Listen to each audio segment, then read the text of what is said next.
The sound of a crowbar smashing against solid oak is something you never forget, especially when the person swinging it is your own son. "Open this door right now, you senile old thief!" My daughter-in-law, Brittany, was screaming on the other side, her voice shrill enough to crack the windows. "This is my house! Do you hear me? Mine!" I sat in my leather armchair in the middle of the living room, completely still. On the small side table next to me sat a glass of bourbon neat and my old 12-gauge shotgun. I was not holding it, I was just cleaning it with a rag, slowly and methodically. I had no intention of using it, not on my own flesh and blood. But in Texas, a man has the right to defend his castle, and sometimes the mere sight of cold steel is enough to remind people of their manners. Bang! Another hit. The wood frame splintered. I could hear Preston, my only son, grunting with exertion on the other side. I looked at the grandfather clock in the corner. 4:15 p.m. The police would be here in exactly 2 minutes. I had timed the call perfectly. If you are watching this, take a deep breath, because what I am about to tell you is the story of how I had to destroy my own son to save myself. My name is Harlan Ford. I am 70 years old, and until 48 hours ago, I thought I could enjoy a peaceful retirement in the home I built with my own hands. I was wrong. Before I tell you how the police handcuffed my son on his own front porch, please hit that like button and subscribe to the channel. Let me know in the comments where you are watching from, and if you have ever had to draw a line in the sand with your own family. The heavy front door groaned and finally flew open with a sickening crack. Wood splinters showered onto the entryway rug. Preston stumbled into the room, chest heaving, his face twisted in a rage I had never seen before. He was gripping a rusted crowbar in his right hand, his knuckles white. Behind him stood Brittany, holding her phone up, the red light recording. "There he is, everyone!" she yelled at her phone screen, live streaming to her 3,000 followers. "Look at this crazy old man. He changed the locks on us. He stole our house. We are the victims here." Preston took a step toward me, raising the crowbar. "Get out, Dad. Get out right now, or I swear to God I will smash every piece of furniture in this room until there is nothing left. This house is in my name. The deed says Preston Ford. You have no right to lock me out." I did not flinch. I did not stand up. I simply picked up the rag and wiped a speck of dust off the barrel of the shotgun lying on the table. The movement caught his eye. He froze. The crowbar lowered just an inch. "Put it down, son," I said. My voice low and steady, the voice of a man who spent 40 years managing construction sites and dealing with men much tougher than him. "You are making a mistake you cannot come back from." "You are the mistake," Brittany shrieked, stepping over the broken doorframe. "Look at him threatening us with a gun. I got it all on video, Harlan. You are going to jail. You are going to rot in a cell, and we are going to sell this place and turn it into a parking lot if we want to." I took a sip of my bourbon. The liquid burned pleasantly on its way down. "You seem to be confused about how the law works in this state, Brittany." Preston took another step, his fear turning back into anger. "I am not confused. I have the title. You signed it over to us 5 years ago. You are just a guest here. A guest we just evicted. Now get up." Just then, the wail of sirens cut through the humidity of the afternoon air. Blue and red lights flashed against the living room walls, bouncing off the family photos that Brittany had already taken down and stacked in a box by the fireplace. Finally, Preston sneered. "The police. Good. They will drag you out of here since I can't." 2 officers walked through the broken doorway, hands on their holsters. It was Sheriff Miller, a man I had fished with for 20 years, and a young deputy I did not recognize. Miller looked at the broken door, the crowbar in Preston's hand, and then at me sitting calmly in my chair. "Drop the weapon, son," Miller said, his voice flat. Preston dropped the crowbar with a clatter. "Sheriff, thank God. You have to arrest him. He changed the locks on my house. He is refusing to leave. He has a gun." Miller looked at the shotgun on the table, broken open and unloaded, clearly being cleaned. Then he looked back at Preston. "I see a man sitting in his own living room, and I see you breaking and entering with a deadly weapon." Brittany pushed forward, shoving her phone in the sheriff's face. "Are you blind? We own this house. Look up the records." Harlan Ford transferred the title to Preston Ford and Brittany Ford in 2019. "We are the owners. He is trespassing." Miller sighed, adjusting his belt. He looked tired. He hated domestic disputes, especially when they involved people he respected. "Harlan," he asked, looking at me, "is that true?" I reached into the inside pocket of my vest and pulled out a folded document. It was not the deed. It was something much more powerful, something Preston and Brittany had apparently never bothered to read when they were so eager to grab the house 5 years ago. "Officers," I said, standing up for the first time. My knees popped, but I stood tall. "It is true that I transferred the remainder interest of this property to my son and his wife. However, if you look at paragraph 3, section A of the transfer deed, you will see a very specific clause."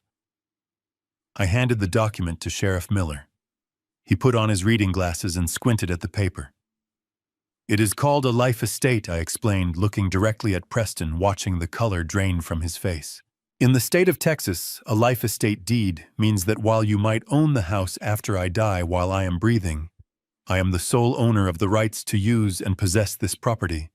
I have the right to live here. I have the right to rent it out. And most importantly, I have the right to determine who is allowed to set foot on this property." I pointed a calloused finger at the broken door. "And right now I am revoking your permission to be here." Preston stammered, looking at the sheriff. That is not real. That is just legal mumbo-jumbo. It is my house. I pay the property taxes." Actually, I corrected him. "I pay the taxes. I pay the insurance. And according to this document, until my heart stops beating, this is my castle. And you two just broke down the gate." Miller handed the paper back to me and turned to Preston. "He is right, son. The law is clear. As the life tenant, Mr. Ford has full possession of the property. You are technically the remainder man. You get the house when he passes. But as of this moment, you are trespassing on private property." Brittany screamed, lowering her phone. "This is insane. We have clothes here. We have furniture here." "You can arrange a time with the sheriff to come pick them up," I said coldly. "But you will not sleep here tonight. Not after you tried to throw me into a nursing home like a bag of old garbage." Preston looked at me, his eyes pleading for a second, the anger replaced by the realization of what he had just done. "Dad, please. We sold our apartment. We have nowhere else to go. You cannot do this." I looked at the broken door frame. I looked at the crowbar lying on the floor, the tool he had brought to threaten his own father. I thought about the night before when they had woken me up at 2 a.m. and tossed a brochure for a cheap assisted living facility on my chest, telling me I was a burden. "You should have thought about that before you picked up that crowbar, Preston." "Sheriff, I want them removed from my property, now." Miller nodded. He stepped forward and took Preston by the arm. "Come on, let's not make this harder than it needs to be. Or do I need to put the cuffs on for the breaking and entering charge?" Preston let out a sob, a pathetic sound for a 40-year-old man, and allowed himself to be led out. Brittany, however, was not done. She stood in the doorway, her face twisted into a mask of pure venom. "You think you have won, old man," she hissed, her voice dripping with hate. "You think a piece of paper is going to save you. You have no idea what we are capable of. You are going to regret this. You will be begging us for help within a week." "Get out," I said, turning my back on her to pour myself another drink. I heard her stomp down the porch steps, screaming obscenities at the neighbors who had gathered to watch. I heard the sheriff's cruiser doors slam shut. And then finally, silence returned to the ranch house.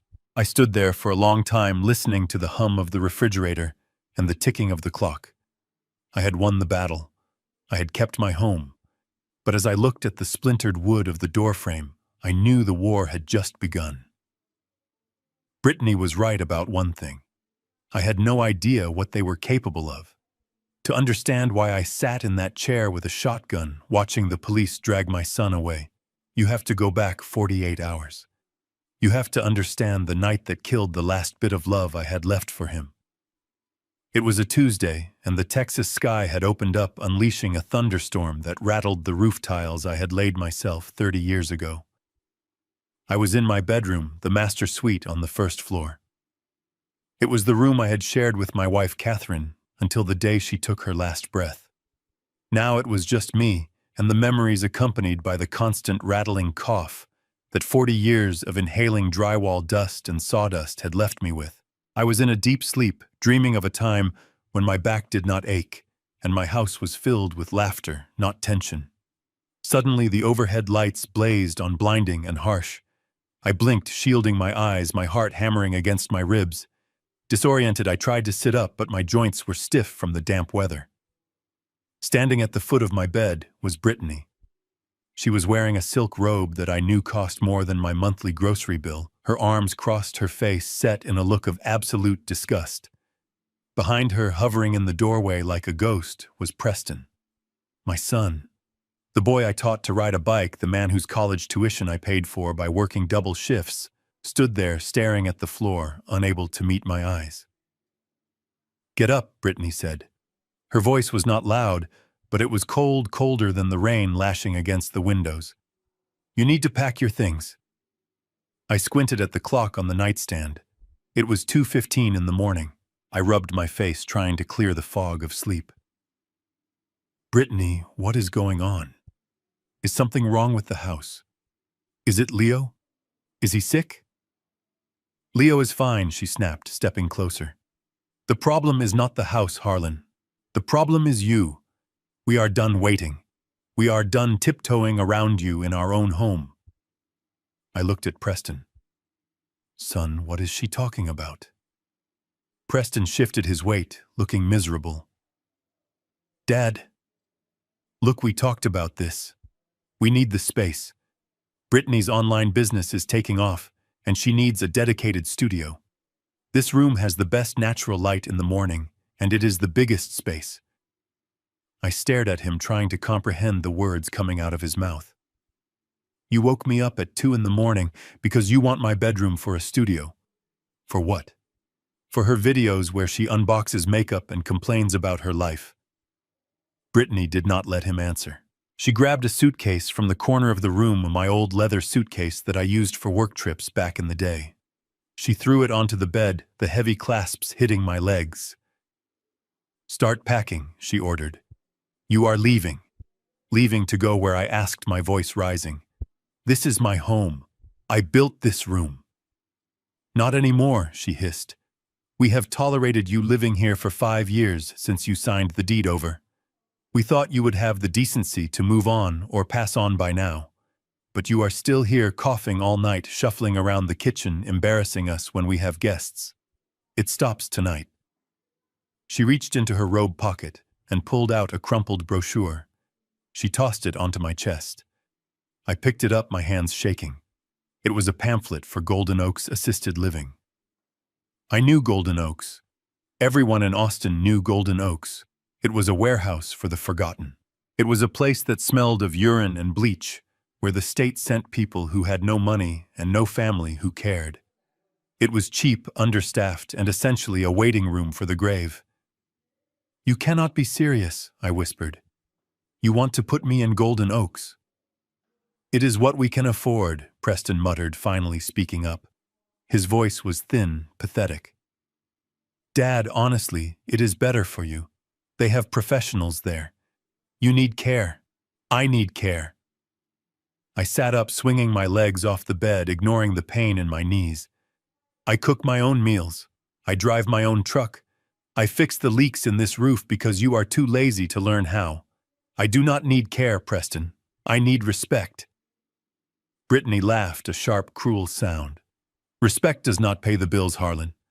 And frankly, your presence here is costing us money. I can't build my brand with an old man coughing in the background of my live streams. We made a reservation for you. The van comes tomorrow at noon. But you are moving out of this room tonight. I want the painters in here first thing in the morning. Tonight, I asked, incredulous. It is storming outside. There is the guest room upstairs, Preston started to say, but Brittany cut him off with a glare. No, she said firmly. The guest room is full of my inventory. He can sleep on the couch or he can go stay in a hotel if he has any money stashed away that he has not told us about. But this room is mine. Now. She began grabbing my clothes from the closet, not folding them, just yanking them off the hangers and stuffing them into the suitcase. My flannel shirts, my Sunday suit, the jacket Catherine bought me for our 40th anniversary. She treated them like garbage. Stop it, I shouted, standing up. I moved to stop her, but then I froze. My eyes went to the nightstand. Every night before I went to sleep, I took off my watch and placed it next to the lamp. It was a vintage Rolex Submariner, a gift from Catherine back in 1985, when my construction company landed its first $1 million contract. It was the only valuable thing I owned that wasn't brick and mortar. It was my connection to her. The spot on the nightstand was empty. I looked around frantically. Where is my watch? Brittany stopped stuffing the suitcase. She turned slowly, a smirk playing on her lips. She raised her left wrist. There, hanging loosely on her arm, was my watch. The stainless steel band was far too big for her sliding down her forearm. It looked better on me, don't you think, she said, admiring it under the harsh light. Vintage is very in right now. I figured you wouldn't need it at the nursing home. Things tend to go missing in those places anyway. I am just keeping it safe. The rage that filled me then was not hot. It was cold. It was absolute zero. It was the kind of feeling that makes a man stop shouting and start planning. That watch was not just metal and glass. It was 30 years of marriage. It was the memory of Catherine's smile when she put it on my wrist. And this woman, this parasite, had taken it while I slept. Preston, I said, my voice barely a whisper. Tell your wife to take off my watch. Preston looked at Brittany, then at the floor. Dad, it is just a watch. Let her wear it. She likes it. Don't make a scene. Just a watch. I looked at my son, really looked at him, for the first time in years. I didn't see the boy I raised. I saw a stranger, a coward, a man who would let his wife strip his father of his dignity just to avoid an argument. Fine, I said. I was suddenly very calm. The shaking in my hands stopped. I walked over to the bed, closed the suitcase she had half filled, and snapped the latches shut. I did not pack my toothbrush. I did not pack my medication. I just took the suitcase. You are being reasonable for once, Brittany said, clearly pleased with herself. Good. Now get out. I walked past them out of the bedroom that had been my sanctuary for 40 years. I walked through the living room, past the photos of Leo, past the fireplace I had built stone by stone. I opened the front door and stepped out into the storm. The wind hit me instantly, soaking my pajamas within seconds. I walked down the driveway to my old Ford pickup truck. I threw the suitcase into the passenger seat and climbed into the driver's side. I did not start the engine. I just sat there shivering, watching the rain blur the view of my own house. I saw the lights go out in the master bedroom. I imagined them in there planning their renovations, laughing at how easy it had been to displace the old man. They thought they had won. They thought I was broken. They thought I would drive to a motel or curl up and accept my fate at Golden Oaks. I reclined the driver's seat as far back as it would go. It was uncomfortable. My back screamed in protest. The cold seeped into my bones. I wrapped myself in an old blanket I kept behind the seat for emergencies. I did not sleep that night. I lay there listening to the rain drumming on the metal roof of the truck, and I thought about every sacrifice I had made for Preston. every overtime hour, every missed vacation. All for him. And this was my repayment. A night in a cold truck and a brochure for a place to die. As the sun began to rise, painting the gray sky with streaks of pale orange, the rain finally stopped. I sat up, my body aching in places I didn't know existed. I looked at the house. It stood silent and imposing. I wiped the condensation from the window. I saw the front door. The lock was a smart lock I had installed for them a year ago because Brittany kept losing her keys. I reached into my glove compartment and pulled out my phone. I did not call a hotel. I did not call the nursing home. I dialed a number I knew by heart. It was a locksmith I had worked with on construction sites for 20 years. A man who didn't ask questions when Harlan Ford called him at 6 a.m. He answered on the second ring. "Frank," I said, my voice raspy but firm. "I need a favor. I need you to come over to the house. Bring the heavy-duty deadbolts, the old-fashioned kind, the kind you can't hack with a smartphone." I watched the house as I spoke. "And Frank," I added, "I need you here in an hour. I have some tenants I need to evict." I hung up the phone. I wasn't a father anymore. I wasn't a retiree. I was a man reclaiming his territory. I opened the truck door and stepped out into the morning air. The sadness was gone. All that was left was the work, and I had a lot of work to do. After the police cruiser disappeared around the corner with my weeping son in the back seat, the silence that settled over my property was heavy. It was the kind of silence you hear right before a tornado touches down. I had won the battle for the bricks and mortar, but my stomach growled a loud reminder that a man cannot eat victory. The pantry was filled with Brittany's almond flour and keto snacks, things that looked like birdseed and tasted like cardboard. I needed real food if I was going to survive a siege. I grabbed my keys and climbed back into my Ford F-150. The engine roared to life, a comforting, familiar sound in a world that had suddenly gone sideways. I drove to the H-E-B on the edge of town. It is the only place a Texan goes when he needs to stock up for a storm. I pushed a cart with a wobbly wheel down the aisles, grabbing the essentials: canned beans, rice, a 10-pound bag of potatoes, coffee, and a thick brisket. I threw in a bottle of aspirin for my back and a pack of razor blades. I wanted to be clean-shaven when I faced whatever came next. The total came to $215. Not cheap, but necessary. The cashier was a young girl with bright purple hair and a nose ring, popping gum as she scanned my items. "That will be $215.40, sir," she said, not looking up. I pulled out my credit card, the one I had used for 20 years without a single late payment. I swiped it. The machine beeped a harsh rejection tone. "Declined," the girl said, popping a bubble. I frowned. "That is not right." "Try it again." "It must be the chip, it gets dusty." She sighed, clearly annoyed, and inserted it again. Beep. Declined. "Sir, do you have another form of payment?" she asked, the line of people behind me starting to shift and murmur. I felt the heat rising in my neck. I pulled out my debit card.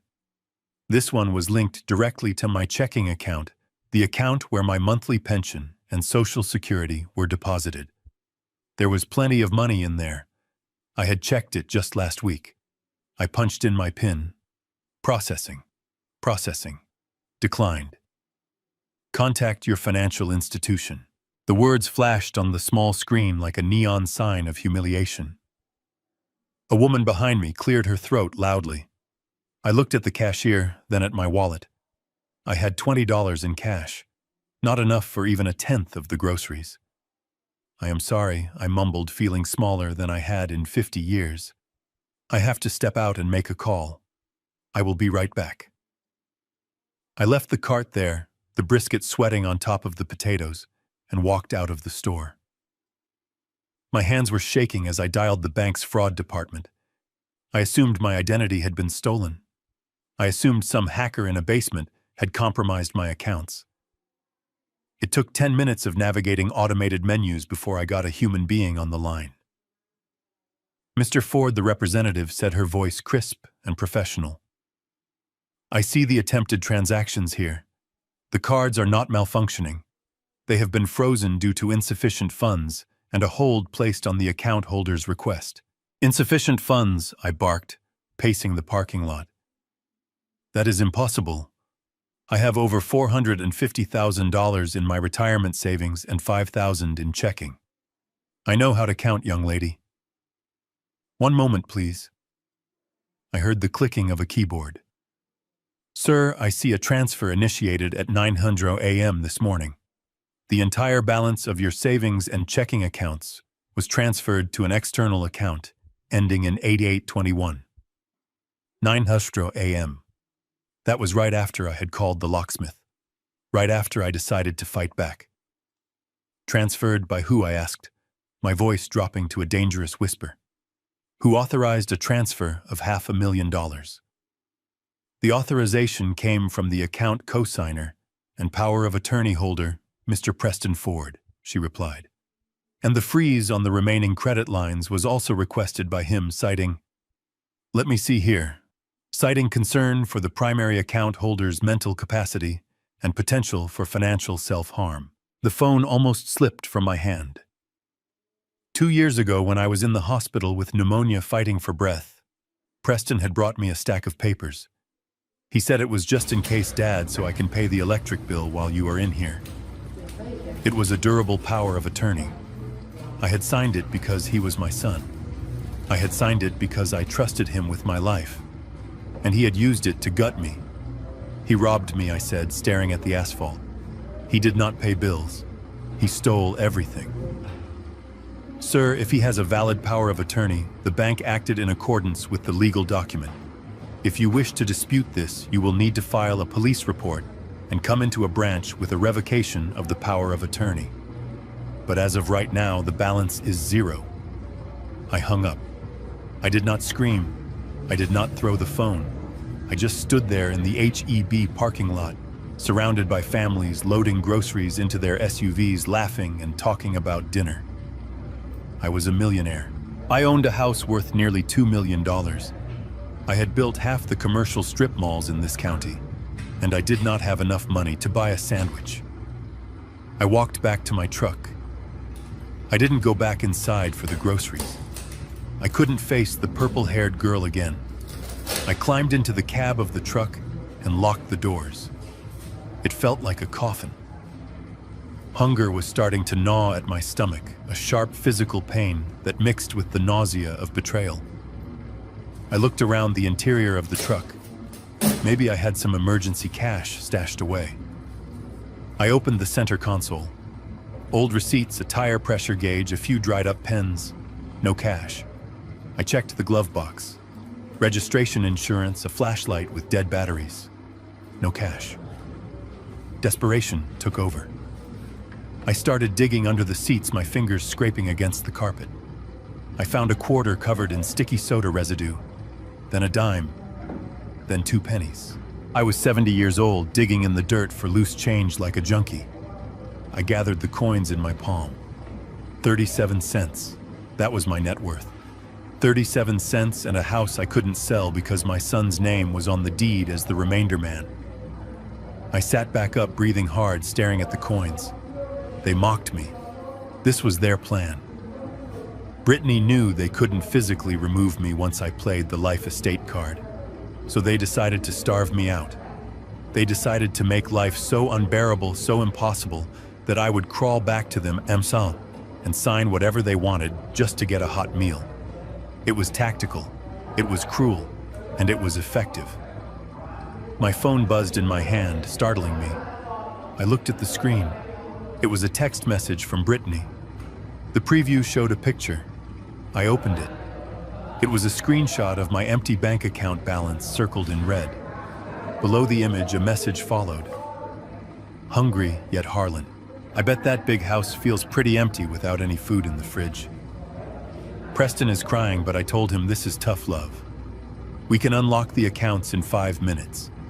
All you have to do is meet us at the lawyer's office tomorrow morning and sign the waiver for the life estate.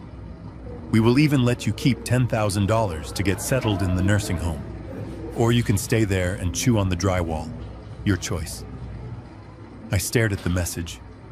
The sheer malice of it took my breath away. Tough love. That is what she called stealing a man's life work. My stomach growled again, louder this time. I looked at the HEB sign shining bright red against the evening sky. I looked at the 37 cents in my hand. I pocketed the coins. I put the truck in gear. I am not chewing on drywall, Brittany, I said to the empty cab.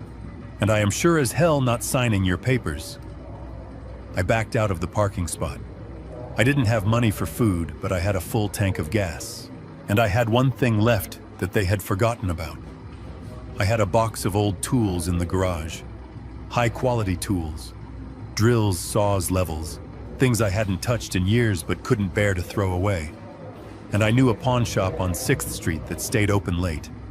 It wouldn't be much. Maybe a few $100s. Enough for beans and rice. Enough to buy a few days. And a few days was all I needed to find a lawyer who hated bullies as much as I did. I drove into the night, the hunger pains sharpening my focus. They wanted a war of attrition. They wanted to see who would break first. They were about to learn that you don't starve a man who knows how to hunt. You just make him more dangerous. The neon sign of the pawn shop on 6th Street buzzed with a low electric hum that sounded like a dying insect.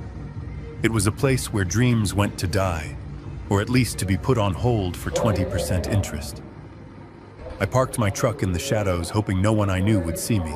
I had built half the commercial properties on this block back in the 90s, and now here I was, walking in with a cardboard box full of my life's work to beg for scraps. I walked to the counter. The smell of stale cigarette smoke and desperation hit me instantly.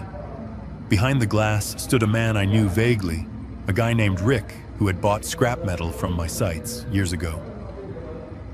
He looked at the box in my arms, then at my face. "Rough times, Mr. Ford," he asked, not unkindly. "You could say that, Rick," I replied, setting the box down. "I need cash, and I need it tonight." I opened the box. Inside were my tools. Not the cheap stuff you buy at a hardware store on a weekend. These were professional grade. German drills, Japanese saws levels that were true to within a millimeter. They were the extensions of my hands. I had built my company with these tools. I had built the house Preston grew up in with these tools. Rick whistled low. "This is good gear, Harlan. Why are you selling?" "Just give me a number," I said, looking away. I could not bear to look at the worn handles, the grease stains that marked years of honest labor. Rick poked around. 1,500 for the lot. It was an insult, but I knew he had overheads. I needed more. I needed a war chest. I reached into my pocket and pulled out the small velvet pouch I had taken from my dresser before Brittany kicked me out. My hands trembled as I undid the drawstring. I tipped it over and a gold band rolled onto the glass counter. It was simple, just gold scratched from 40 years of wear. Inside the inscription read, "Catherine and Harlan, 1974. I had not taken it off since the day she put it on my finger. Even when she died, I kept wearing it because it felt like holding her hand. But Catherine was gone. And if I wanted to save what we had built, I had to sacrifice the symbol to save the substance. "How much for the ring, too?" I asked, my voice cracking. Rick picked it up, weighing it in his hand. He looked at the inscription, then at me. He saw the desperation in my eyes. He saw a man who had been pushed to the edge. 5,000, he said quietly. For everything. Cash. Done, I whispered. He counted out the bills. 50 $100 notes. I took them and shoved them into my pocket. I left the ring on the counter. I walked out of the shop without looking back, feeling lighter and heavier at the same time. I had sold my past to buy my future. I drove straight to downtown Austin. The address I was looking for was a sleek glass tower that overlooked the Colorado River. It was the office of Lydia Thorne. In the construction business, you learn who the sharks are. Lydia Thorne was not just a shark. She was a megalodon. 10 years ago, she had represented a client who sued me over a foundation crack that wasn't my fault. She had destroyed me in court. She was ruthless, cold, and brilliant. She was exactly what I needed. I walked into her reception area, ignoring the strange looks from the staff who saw my work boots and dusty jeans. I told the receptionist I had $5,000 in cash, and I needed 5 minutes with Lydia. Money talks. 10 minutes later, I was sitting in her corner office. She looked exactly the same as I remembered. Sharp features, ice blue eyes, a suit that cost more than my truck. "Harlan Ford," she said, leaning back in her leather chair. "I haven't seen you since I cross-examined you in 2010. You look terrible." "I feel terrible, Lydia," I admitted. "But I am not here to reminisce. I am here to hire you." She raised an eyebrow. "You want to hire the woman who cost your insurance company 200 grand. "I want to hire the woman who won," I corrected her. I reached into my pocket and placed the stack of cash on her mahogany desk. 5,000. Retainer. "I know your hourly rate is high. This buys me a start." She looked at the money, then at me. "Who are you fighting, Harlan?" "My son," I said, "and his wife." I told her everything. The life estate, the eviction attempt, the crowbar, and finally, the empty bank accounts. I showed her the screenshots of the transfer my son had made that morning. Lydia listened in silence. She did not offer sympathy. She did not offer tissues. She just took notes on a yellow legal pad, her pen scratching aggressively against the paper. When I finished, she stopped writing and looked up. A slow, dangerous smile spread across her face. "He emptied the IRA," she asked. "The retirement account." "Yes," I said. "Every penny." "Did he have a doctor's note declaring you incompetent? Did he have 2 physicians certify that you were unable to manage your affairs?" "No," I said. "I am standing right here. I drove myself here. I am sane." Lydia let out a short, sharp laugh. "Harlan, your son is an idiot." "Excuse me. He committed a federal crime," she explained, tapping the paper with her pen. "Under the Elder Justice Act and federal banking regulations, a power of attorney does not give someone the right to liquidate a retirement account for their own benefit unless it is strictly for the principal's care.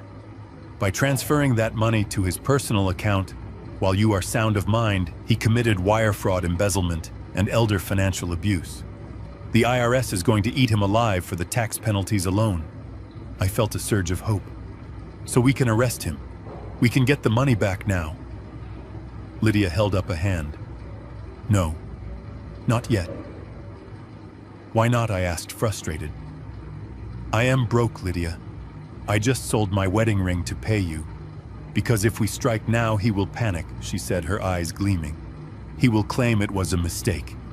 He will claim he was just moving it for safekeeping because he thought you were having a mental episode. He might get a slap on the wrist. He might return the money, but he will still come after the house." She leaned forward, her voice dropping to a conspiratorial whisper. "You don't just want the money back, Harlan. You want to bury them. You want to make sure they can never touch you again." "Yes," I said. "I do." "Then we wait," she said. "We let them think they have won. We let them spend a little of that money. Once they spend it, it becomes theft beyond a shadow of a doubt. We need to lure them into a trap where they admit their intentions on record. We need to make them feel safe enough to take off their masks." She opened a drawer and pulled out a digital recorder. "Take this," she said. "Wear it everywhere. I am going to draft a dummy agreement. A surrender of the life estate. We are going to offer them a deal. You give up the house, they give you a stipend. They will come running to sign it. And when they do, they will say things they shouldn't." I took the recorder. It felt heavy in my hand. "You want me to play dead?" "I want you to play the victim," she corrected. "Be the sad, broken old man they think you are. Make them arrogant. Arrogance creates mistakes, and when they slip up, I will be there to catch them by the throat." I left her office feeling a strange sensation. It wasn't happiness. It was the thrill of the hunt. I had a weapon now. I had a shark in my corner. I drove back to the house as the sun was setting. The front door was still boarded up with plywood, where the lock used to be before I fixed it. The house looked lonely in the twilight. As I pulled into the driveway, my headlights swept across the front porch. There was something sitting there right by the steps. I got out of the truck and approached cautiously. It was a black garbage bag tied loosely at the top. It had not been there when I left. Brittany must have come by while I was with Lydia. I frowned. Why would she leave trash on my porch? Was it another insult? I reached down and untied the knot. The smell of stale coffee and perfume wafted out. It was trash from their car, or maybe from the hotel they were staying at. I saw empty fast food wrappers, receipts, and a few crumpled papers.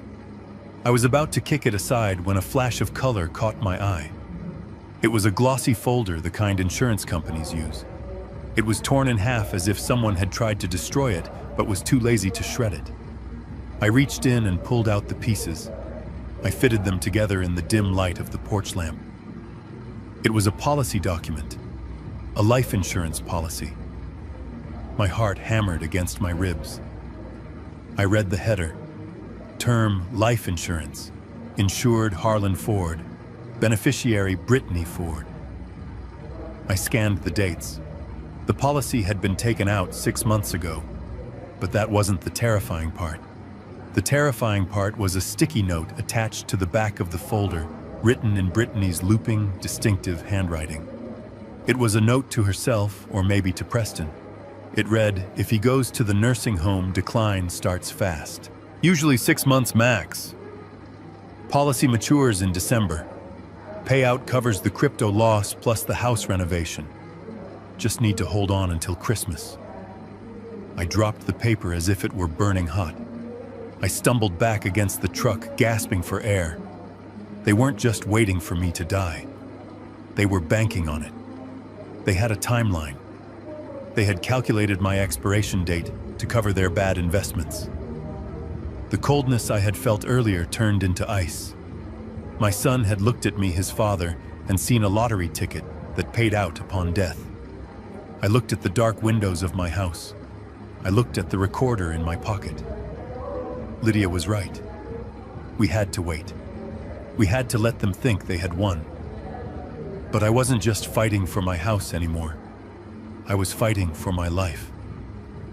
I picked up the trash bag and carried it inside. I placed the torn insurance policy on the kitchen table next to the recorder. I poured myself a glass of tap water, my hand steady now. They wanted me dead by Christmas. Well, I thought, taking a sip. Christmas came early this year, Brittany, and you are going to hate your present. I carried the trash bag into the kitchen and dumped the contents onto the table. The smell of stale coffee grounds and rotting fast food filled the room, but I barely noticed. My attention was fixed on the torn pieces of the insurance folder I had taped back together, but there was something else in the pile of garbage that caught my eye. It was a small orange prescription bottle, empty and discarded without its cap. I picked it up, squinting to read the label under the kitchen light. The name on the prescription was Brittany Ford. The medication was alprazolam, a high-strength sedative.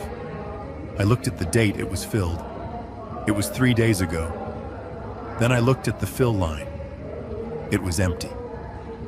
30 pills gone in 3 days. But Brittany did not seem sedated when she was screaming at me on the porch. She did not seem sluggish. She was sharp, energetic, and full of venom. Then I remembered the night of the eviction. I remembered how heavy my sleep had been. I remembered waking up at 2 a.m.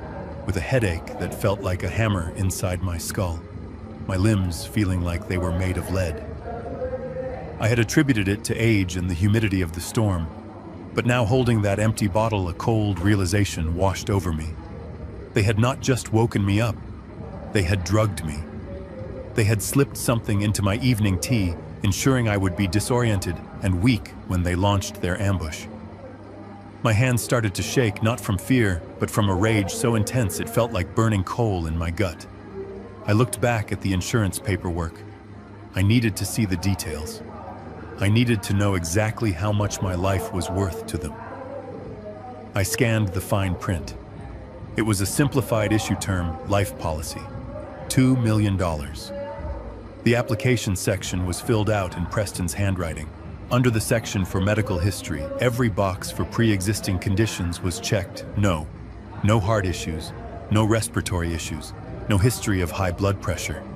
They had lied. They had committed insurance fraud. But that wasn't the worst part. I found a rider attached to the back circled in red ink. It was an accidental death benefit clause. If I died by accident, the payout doubled to $4 million. I sat back in my chair, the silence of the house pressing against my ears. They were betting against the clock. They had put me in a cheap nursing home not because they were broke, but because they knew the conditions there would kill me. The mold, the bad food, the lack of medical attention. It would trigger my respiratory issues. It would stop my heart. And if that didn't happen fast enough, well, accidents happen to old men all the time. A fall down the stairs, a mix-up with medication. The note I had found earlier flashed in my mind. Just need to hold on until Christmas. They were not just ungrateful children, they were predators. And I was the prey. I stood up and walked to the sink. I splashed cold water on my face, scrubbing hard, trying to wash away the feeling of betrayal. When I looked up at my reflection in the window, I didn't see a victim. I saw a man who had survived job site accidents, economic recessions, and the death of his beloved wife. I was still standing. If they wanted a show, I would give them a show. But first, I needed insurance of my own. I went to the garage and unlocked my heavy tool cabinet. The pawn shop had taken my best hand tools, but they hadn't taken my supplies. On the top shelf behind boxes of nails and screws, I had a box of security equipment I had bought for a job site that got canceled last year. High-definition micro cameras, motion sensors, voice recorders. I spent the next 4 hours working with a precision and energy I hadn't felt in a decade. I was a contractor. I knew the bones of this house better than anyone because I was the one who framed it. I knew where the hollow spaces in the walls were. I knew how to run wires through the vents so they would never be seen. I installed the first camera in the smoke detector in the kitchen, angling it perfectly to capture the table where we always sat. I ran the wire through the ceiling drywall, patching the tiny hole with a dab of spackle and paint I kept for touch-ups. It was invisible. The second camera went into the living room, hidden inside the mesh of the stereo speaker on the bookshelf. It covered the entire seating area and the front door. I placed voice recorders under the dining table and behind the headboard of the bed in the guest room, just in case they decided to stay over. I linked everything to a cloud server that Lydia had set up for me, ensuring that even if they found the cameras, they couldn't delete the footage. By the time I was finished, it was 3 in the morning. My back was screaming in pain, and my knees were swollen, but the house was no longer just a home. It was a trap. It was a stage set for their downfall. I went back to the kitchen and looked at the insurance policy one last time. I took photos of every page, every lie, every forged signature. Then I put the papers back in the trash bag exactly how I found them and set it by the door. I wanted them to think I was oblivious. I wanted them to think I was just a confused old man who didn't check his own garbage. I sat down at the kitchen table and picked up my phone. It was time. I stared at Preston's number. My thumb hovered over the call button. I closed my eyes and thought about Leo, my grandson.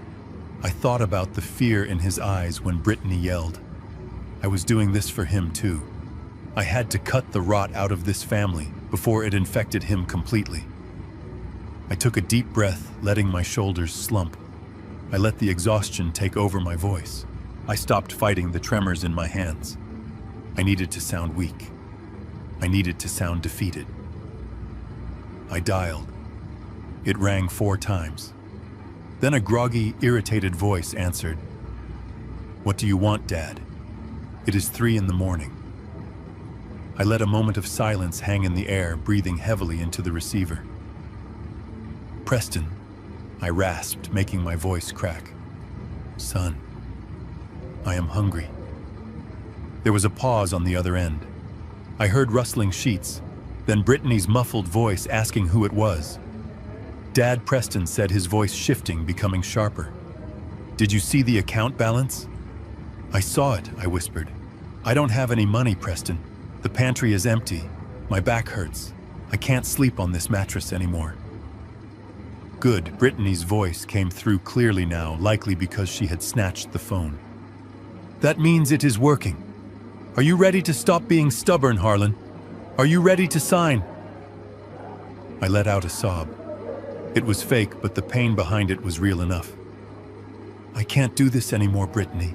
You win. I just want to eat. I just want to see Leo. Please." I heard the triumph in her voice, practically dripping through the speaker. "We told you this was for your own good. We have the papers ready. We can come over tomorrow evening. We will bring dinner. Pizza. How does that sound?" "That sounds good," I said, making my voice sound small and pathetic. "Please, just bring the papers. I will sign anything. Just make it stop." 7 o'clock, she said. "And Harlan, shower and shave. You look like a bum. We might have the notary take a picture." The line went dead. I lowered the phone and placed it on the table. The trembling in my hands stopped instantly. I sat up straight, my eyes adjusting to the darkness of the kitchen. They were coming. They were bringing the contract that would strip me of my home, and they were bringing pizza as a reward for my surrender. They thought they were coming to claim their prize. They had no idea they were walking into a courtroom of my own making. I looked up at the smoke detector, the tiny black lens barely visible against the white plastic. The red light blinked once, a slow, steady pulse. Recording. I stood up and walked to the sink to wash the dust off my hands. I had a lot to do before 7 o'clock. I had to look the part. I had to set the table. And I had to make sure my lawyer was listening. Tomorrow night, the Ford family would have a reunion. And it would be the last one we ever had. At 6:58 in the evening, I sat at the head of the dining table. I had set the stage perfectly. I wore an old stained undershirt and sweatpants that hung loosely on my frame. I hadn't shaved in 2 days, giving me a scruffy, defeated look. The house was dim lit only by the overhead fixture I had rigged with the camera. I had even rubbed a little flour on my cheeks to make my skin look paler under the light. I looked like a man who had given up. I heard the car doors slam outside. Heavy footsteps crunched on the gravel driveway. They didn't knock.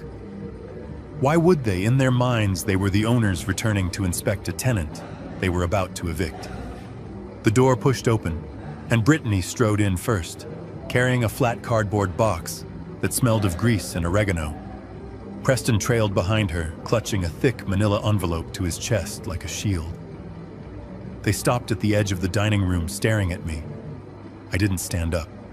I just looked at the pizza box with hungry, desperate eyes. "We brought dinner," Brittany announced, dropping the box onto the table with a thud. It slid across the polished wood, stopping inches from my hand. Little Caesars. $5 hot and ready. That was the price of my dignity, apparently. I opened the box. The pizza was lukewarm, the cheese congealed. I didn't care. I grabbed a slice with trembling hands and shoved it into my mouth, chewing aggressively. I let a piece of pepperoni fall onto the table and didn't pick it up. I needed them to see a broken animal. "Slow down, Dad." Preston said, his voice thick with a mixture of pity and revulsion. "You are going to choke." "Let him eat," Brittany said, pulling out a chair and sitting opposite me. She placed her phone on the table, propping it up against the salt shaker. I saw her swipe the screen and tap the record button. She wasn't live streaming to the world, but I saw the green ring that meant she was sharing it to her close friends list on Instagram. She wanted an audience for her victory lap. She looked at the camera lens, then back at me, putting on a sad, sympathetic face that made my skin crawl. "See, guys," she said to the phone, her voice pitching up an octave.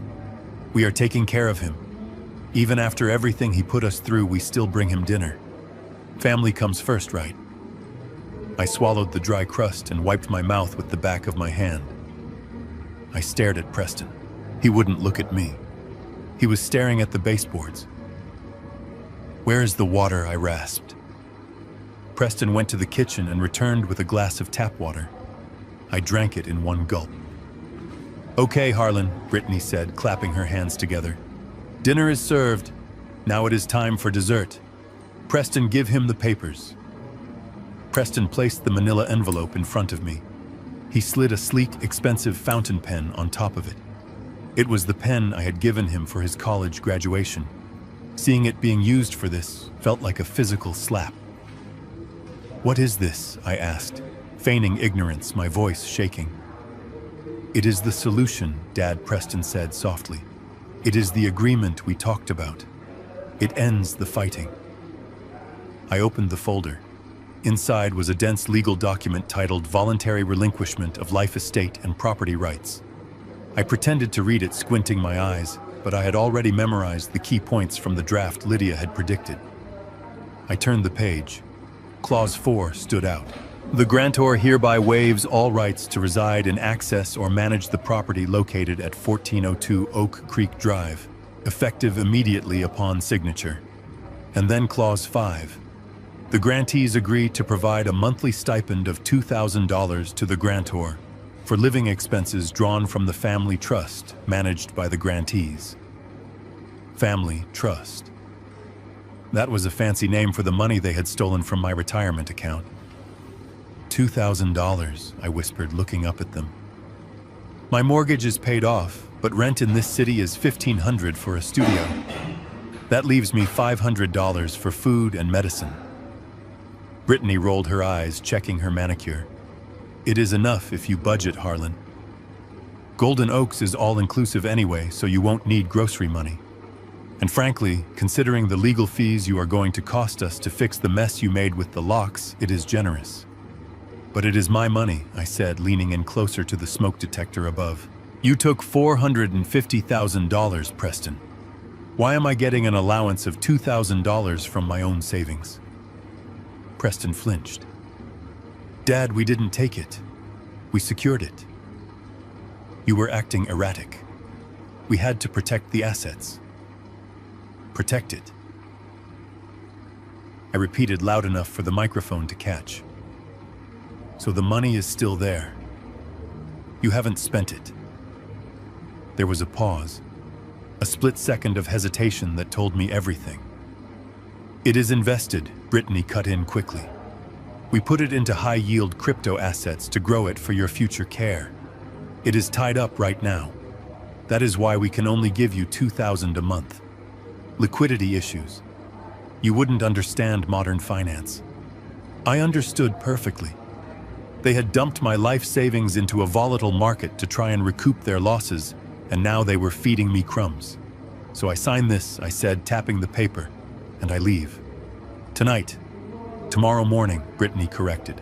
"You can sleep here one last night since we are nice people. But I want the keys on the counter by 8 a.m. The contractors are coming at 9 to tear out this carpet. It smells like old man."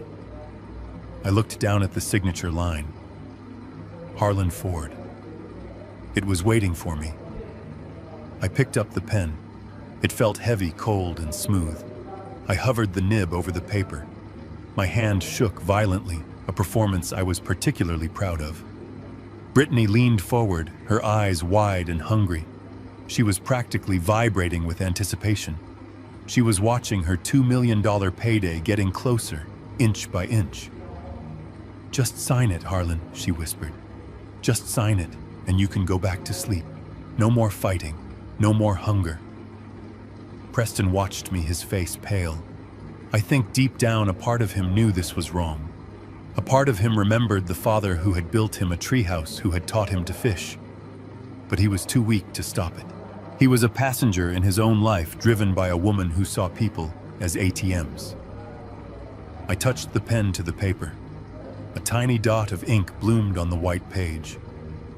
Then I stopped. I lifted the pen. I laid it down next to the document. I leaned back in my chair, crossing my arms. The silence in the room stretched tight, snapping like a rubber band. "What are you doing?" Brittany hissed, her smile vanishing. "Sign the damn paper." "I will sign it," I said, my voice surprisingly steady. "But I have a condition." "We are not negotiating," Brittany snapped. "This is the deal. Take it or starve." "I am not asking for more money," I said, looking at Preston.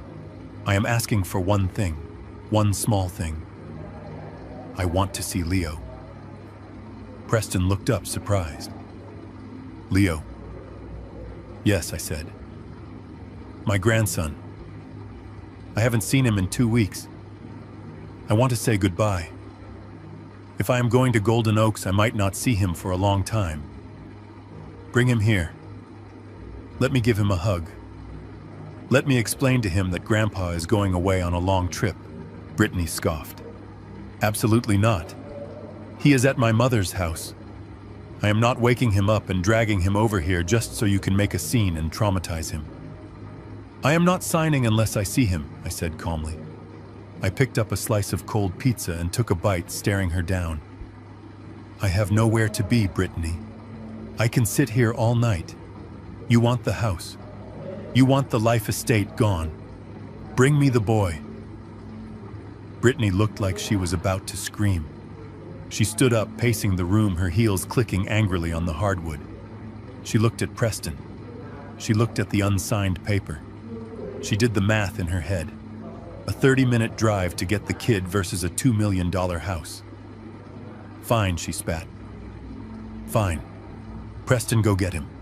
But if you say one word to him about this mess, Harlan, if you try to turn him against us, I swear I will have you declared mentally incompetent before the ink dries. I won't say a word about the house, I promised. I just want to see him." Preston stood up, relieved to have a task, relieved to be away from the tension at the table. "I will be back in 40 minutes, Dad.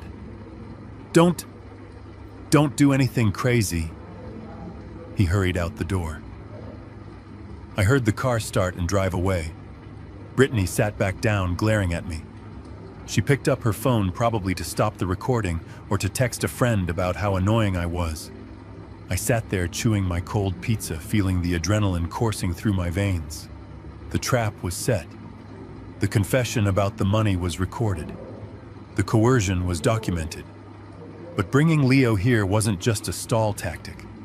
It was the final test. I needed to look Preston in the eye one last time with his son present. I needed to see if there was any humanity left in him when he was standing in front of his own child. And if there wasn't, well, then I would know exactly what I had to do when the police arrived. 40 minutes, Brittany muttered, tapping her fake nails on the table. "You have 40 minutes, old man. Enjoy your last hour as the king of the castle, because tomorrow you are just another inmate." I said nothing. I just smiled a sad, tired smile and waited for my grandson to come home. The headlights swept across the living room wall, cutting through the dim tension like a searchlight. I heard the car engine cut off, followed by the heavy thud of a door closing. My heart hammered against my ribs, not from fear of what was about to happen to me, but from fear of what I was about to see in my grandson's eyes. The front door pushed open. Preston walked in first, looking exhausted. His shoulders slumped, as if he were carrying the weight of the world, or perhaps just the weight of his own conscience. Behind him, rubbing sleep from his eyes, walked Leo. He was wearing his Spider-Man pajamas, the ones I had bought him for his birthday last month. He looked smaller than I remembered, fragile, his hair messy from sleep. He clutched a worn-out blanket to his chest.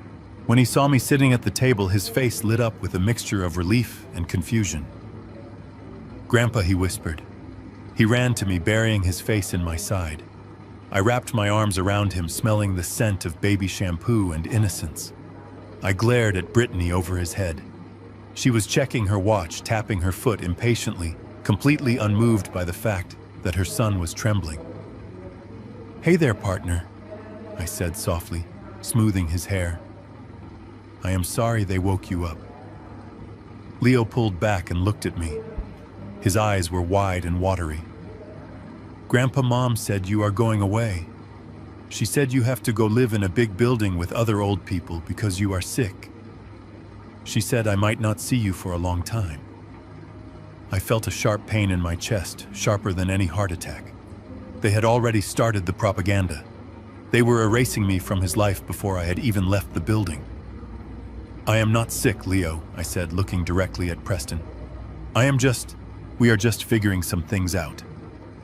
Leo leaned in close, whispering so his mother wouldn't hear. "I don't want you to go, Grandpa. Who is going to help me build the fort in the backyard? Dad is always busy on his computer." I looked up at my son. Preston was standing by the door, staring at his shoes. He couldn't even look at the boy. He couldn't look at the father he was betraying, or the son he was neglecting. I squeezed Leo's shoulder. "Don't you worry about the fort, Leo. We will figure it out. Why don't you go sit on the couch for a minute? Grandpa needs to talk to your daddy one last time." Leo nodded and shuffled over to the sofa, curling up with his blanket. He looked so lonely in that big room, a pawn in a game he didn't understand. I stood up slowly. My knees popped a loud sound in the quiet room. I walked around the table until I was standing right in front of Preston.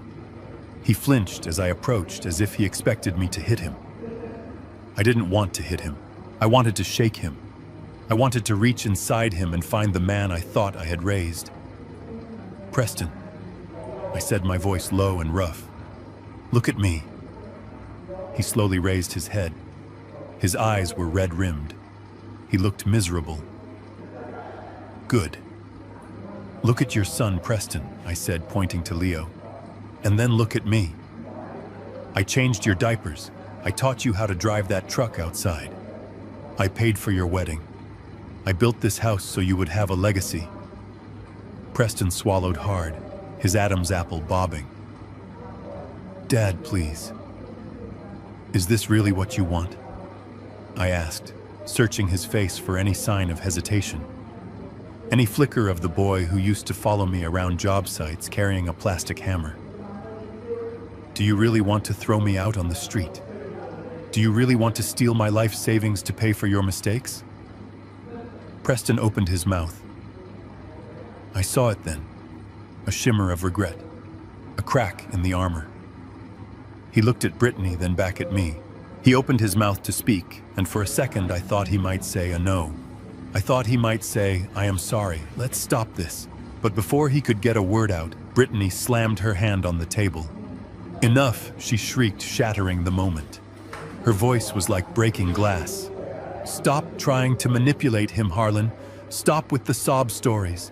We are not doing this to hurt you. We are doing this because we have to survive." She marched over to Preston and grabbed his arm, her nails digging into his shirt. "Tell him, Preston. Tell him we need the money. Tell him we are doing this for Leo's future." Preston looked at her and I watched the light go out of his eyes. The hesitation vanished, replaced by a hollow resignation. He slumped again, retreating into himself. "Just sign the papers, Dad," he whispered, his voice dead. "Please. Just sign them so we can all go to sleep. It is over." I stood there for a long moment looking at him. It was a funeral. I was mourning the death of my son right there in my living room. The man standing in front of me was just a shell hollowed out by greed and cowardice. He had made his choice. He had chosen the wife who despised him over the father who loved him. "Okay," I said softly. "Okay." I turned back to the table. I sat down heavily in the chair. I picked up the pen again. It felt heavier this time, like I was holding a hammer. Brittany was practically vibrating with excitement. She hovered over my shoulder, her eyes glued to the signature line. She was already spending the money in her head. She was already picking out new curtains for my bedroom. I looked at the document. Voluntary relinquishment of life estate. It looked so official. It looked so final. I knew because Lydia had told me that this document was legally worthless. It was drafted with deliberate errors referencing a property deed that didn't exist and citing statutes that had been repealed 10 years ago. It was a prop, a piece of theater. But to them, it was the key to the kingdom. I pressed the pen to the paper. I signed my name, Harlan Ford. I added the date. There I said, capping the pen, "It is done." Brittany snatched the paper before the ink was even dry. She held it up to the light, checking the signature, a wild, triumphant grin spreading across her face. Finally, she breathed. Finally. She looked at me and the mask of fake sympathy dropped completely. There was no more, "We are doing this for you." There was only triumph. "Get out," she said. "Excuse me," I asked, remaining seated. "You heard me," she said, clutching the paper to her chest. "Get out of my house, and you signed it. You waived your rights. You are trespassing." Preston looked uncomfortable. "Britt, it is late. He can sleep in the guest room tonight. We said he could stay until morning." "No," Brittany snapped, turning on him. "If he stays, he will break something, or steal something. Look at him. He is pathetic. I want him gone. Now. I want to wake up tomorrow morning in my house without smelling his old man smell." She turned back to me, pointing at the door. "You have 5 minutes to grab whatever fits in your pockets and leave. Or I call the sheriff back. And this time I have the paper to prove this is my house." I looked at Leo. He was watching us, terrified, clutching his blanket. I stood up. I didn't argue. I didn't fight. I didn't beg. I looked at Preston one last time. "You are going to regret this, son," I said quietly. "Not because of what I am going to do, but because of what you have become." He looked away. I walked over to Leo. I knelt down and hugged him. He felt tiny in my arms. "Grandpa loves you," I whispered. "Remember that. And remember, no matter what Mom says, Grandpa didn't leave you. Grandpa is just going to fix things." I stood up and walked to the door. I didn't take a bag. I didn't take a coat. I walked out into the night air, leaving the door open behind me. I walked down the driveway to the darkness, where I knew the police cars were waiting silently, just around the bend. Lydia had timed it perfectly. As I reached the end of the driveway, I heard Brittany cheering inside the house. I heard her popping a bottle of champagne she must have brought with her. "Enjoy it, Brittany," I thought, staring up at the moon. "Enjoy the champagne, because it is the last drink you will ever have in this house." I pulled my phone from my pocket. I dialed Lydia. "They signed it," I said, "and they kicked me out. The confession is on tape." "Good," Lydia's voice came back sharp and deadly. "The officers are moving in. Showtime, Harlan." I turned back to look at the house one last time. The lights were blazing. It looked warm and inviting, but inside it was rotten, and it was time to burn the rot out. The darkness of the Texas night did not last long. Just as Brittany's shrill laughter echoed from the open doorway celebrating her victory, the world exploded into a kaleidoscope of red and blue. It wasn't the polite chirping of a local sheriff's cruiser this time.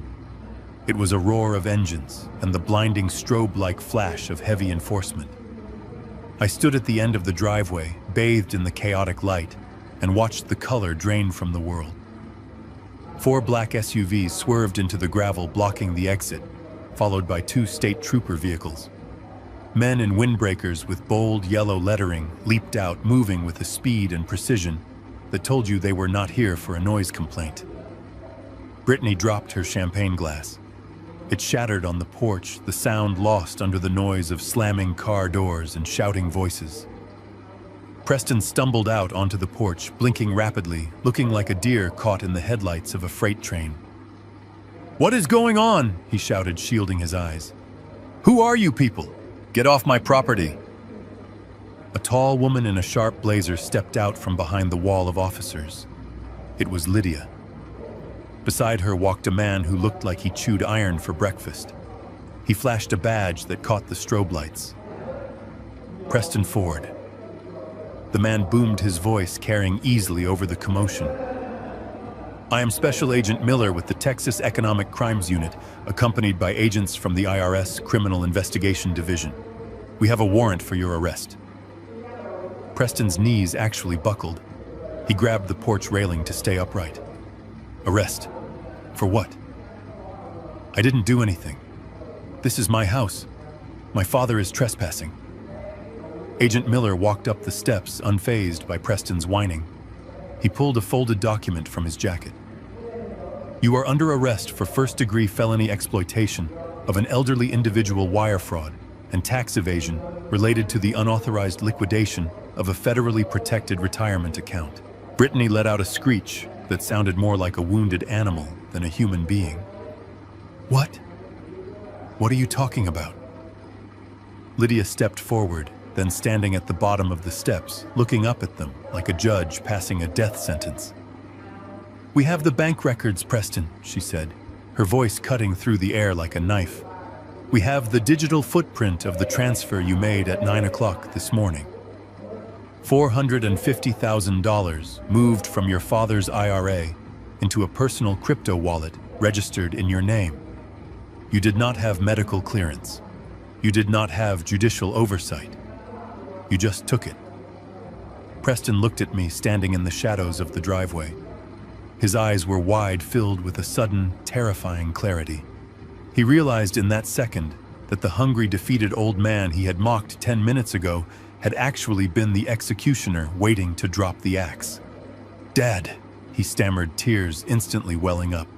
"Dad, tell them it was a misunderstanding. I was protecting the money for you. Tell them." I walked slowly toward the porch. I did not look at him with anger. I looked at him with pity. "I can't tell them that, son," I said softly, "because I have a recording in my pocket where you admitted you spent it, where you admitted you were giving me an allowance from my own stolen money." Preston turned to Brittany, panic seizing his entire body. He grabbed her arm, his fingers digging into her silk sleeve. "She told me to do it," he screamed, pointing a trembling finger at his wife. "It was her idea. She said the crypto market would bounce back. She said we could pay it back before he noticed. I didn't want to, she made me." Brittany recoiled as if she had been touched by a leper. She shoved him away so hard he almost fell off the porch. "You shut your mouth," she yelled, her face twisted into a mask of pure self-preservation. "I didn't sign anything. That transfer was from your login. The money went to your wallet. Do not try to pin your felony on me, you loser." I watched them turn on each other. It took less than 30 seconds. The love, the partnership, the united front against the old man. It all evaporated the moment the handcuffs came out. They were not a family. They were accomplices, and the loyalty of thieves is a fragile thing. Agent Miller nodded to his team. 2 officers moved up the steps. They grabbed Preston's arms and spun him around. "Preston Ford, you have the right to remain silent." The officer recited the metallic click of the handcuffs, sounding louder than the sirens to my ears. Preston began to sob loud, heaving cries that shook his whole body. "No, please. I have a son. I have a job. You can't take me. Dad, please." Then I heard a small sound that broke my heart. "Daddy." I looked up. Leo was standing in the doorway, clutching his blanket, his eyes wide with terror as he watched the police manhandle his father. My heart stopped. This was the one thing I wanted to avoid. This was the collateral damage of war. I moved faster than I had in 20 years. I rushed up the steps, pushing past a startled agent, and dropped to my knees in front of my grandson. I pulled him into my chest, burying his face in my shoulder, using my own body to block his view of his father being dragged down the stairs.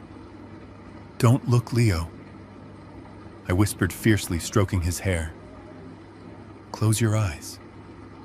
It is just a game. It is just a misunderstanding.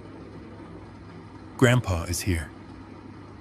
I felt him shaking against me, his tears soaking my shirt. I held him tight, glaring at Brittany over his head. She was standing there, frozen, her face pale, watching her husband being shoved into the back of a black SUV. She wasn't looking at Leo. She wasn't trying to comfort her son. She was calculating.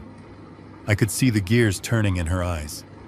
She was thinking about herself. Preston continued to scream my name as they closed the car door, cutting off his pleas. The silence that followed was heavy and suffocating.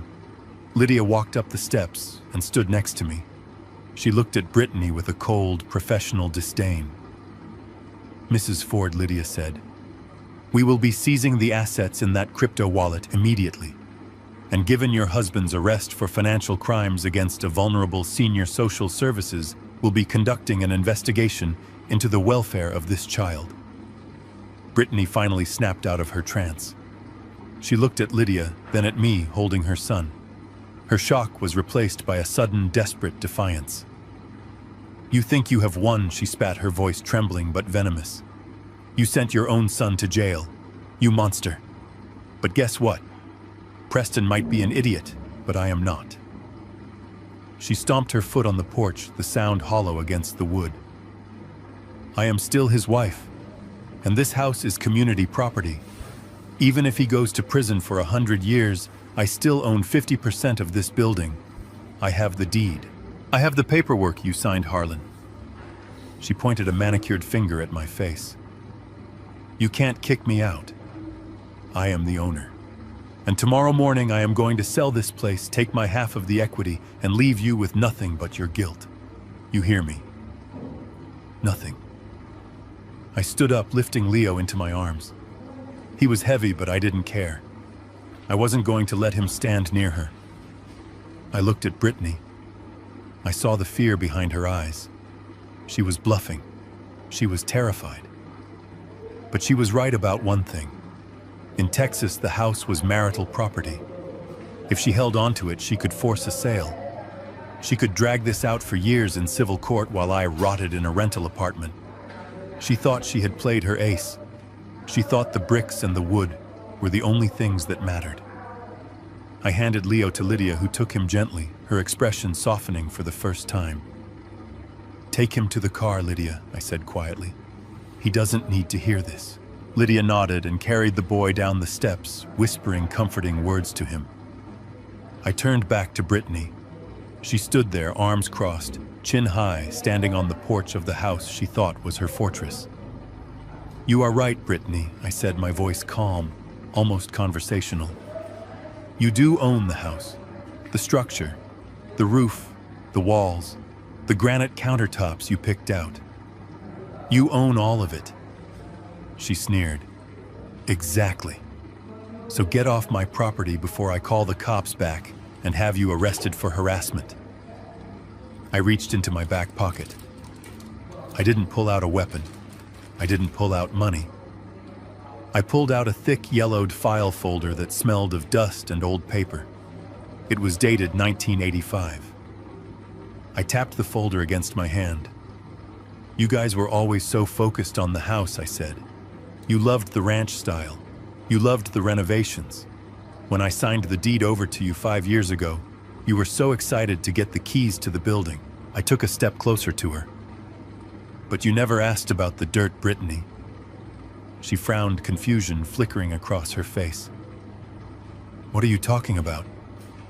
I opened the folder and pulled out a land survey and a commercial lease agreement. "I said you own the house, but you forgot one very important detail about real estate law." I held up the document so she could read the header. "Ford Land Holdings, LLC. When I bought this place 40 years ago, I didn't buy it in my name," I explained. I bought the land under a limited liability company I formed to protect my assets. When I built this house, I kept the land separate. I watched as the blood drained from her face. She was starting to understand. When I gave you the house, I continued relentless. I only transferred the improvements, the structure, the physical building, but the land underneath it, the dirt you are standing on right now, that still belongs to Ford Land Holdings, and I am the sole proprietor of that company. I pulled out the second document. It was a lease agreement. For the last 5 years, your ownership of this house has been subject to a ground lease, a month-to-month ground lease. And guess what, Brittany? I dropped the file onto the porch table next to her cold pizza. I am canceling the lease. Brittany stared at the papers. Her mouth opened and closed like a fish out of water. You can't do that. That's not real. It is very real, I said. And under Texas property law, when a ground lease expires and is not renewed, the tenant, that is you, has exactly 30 days to vacate the land. I leaned in close, my voice dropping to a whisper that cut through the night air. And since you own the house, you have to take it with you. Take it with me, she squeaked. Yes, I said. You have 30 days to pick up this 2,000 square foot brick house and move it somewhere else.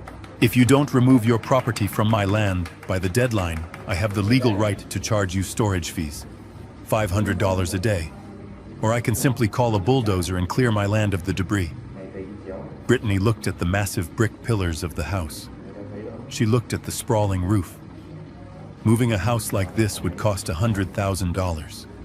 Money she didn't have. Money Preston didn't have. She realized then that her 50% equity was worth absolutely nothing. A house without land is just a pile of expensive bricks. She sank onto the porch swing, the fight draining out of her instantly. She looked small. She looked defeated. You planned this, she whispered. You knew this the whole time. I didn't plan to use it, I said.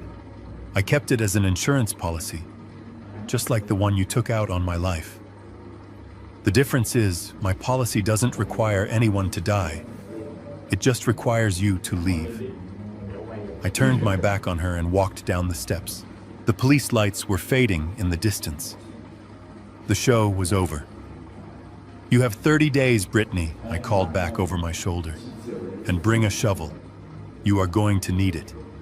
I walked to Lydia's car where Leo was waiting. I was tired. I was heartbroken. But for the first time in a long time, I was the king of my castle again. And the usurpers were finally gone. Those 30 days were not quiet. You might think that after the police dragged Preston away and Brittany fled into the night, peace would return to Oak Creek Drive. You would be wrong. The silence I had won was fragile, the kind of calm that sits heavy on the air before a tornado touches down. Brittany was cornered, and a cornered animal does not go quietly. She bites. She scratches. And when she has a smartphone and an internet connection, she lies. The war shifted from my living room to the digital world. The next morning, as I was reinforcing the front door with 3-inch screws and a new deadbolt, my neighbor Mrs. Higgins walked by with her poodle. She stopped at the edge of the driveway, looking at me with a mixture of fear and curiosity. Harlan, she called out, keeping her distance. I saw Brittany's post this morning. Is it true? Did you really pull a gun on her while she was holding Leo? I lowered my drill. The rumors had started. Brittany had taken to social media, spinning a narrative where I was the senile, violent aggressor, and she was the saintly mother trying to protect her child. She was trying to win the court of public opinion since she had lost in the court of law. I walked down the driveway, wiping sawdust from my hands. Martha, I said gently, you have known me for 20 years. You know I taught your grandson how to fish. Do you really think I would endanger a child?